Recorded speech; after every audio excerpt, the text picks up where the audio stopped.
एक बार की बात है, सीतापुरी गांव में जीवन नाम का एक बनिया रहता था।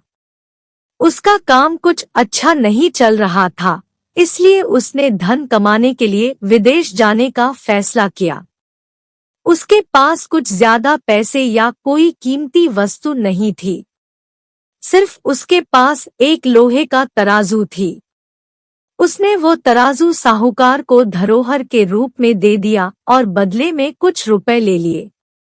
जीवन ने साहूकार से कहा कि वह विदेश से लौटकर अपना उधार चुकाकर तराजू वापस ले लेगा।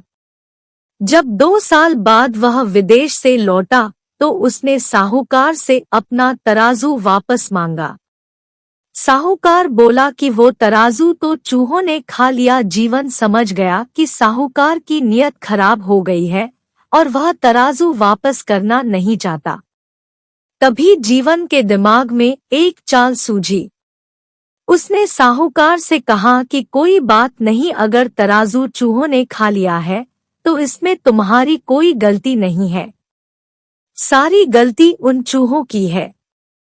थोड़ी देर बाद उसने साहूकार से कहा कि दोस्त, मैं नदी में नहाने जा रहा हूँ, तुम अपने बेटे धनदेव को भी मेरे साथ भेज दो, वो भी मेरे साथ नहा आएगा।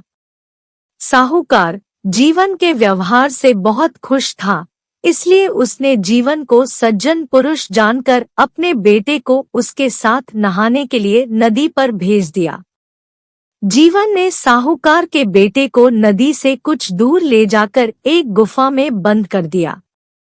उसने गुफा के दरवाजे पर बड़ा सा पत्थर रख दिया, जिससे साहूकार का बेटा बचकर भाग न पाए।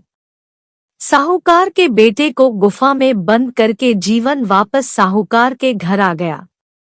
उसे अकेला देखकर साहूकार ने पूछा कि मेरा बेटा कहाँ है।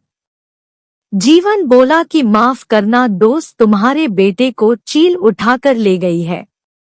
साहूकार हैरान रह गया और बोला कि ये कैसे हो सकता है, चील इतने बड़े बच्चे को कैसे उठा ले जा सकती है।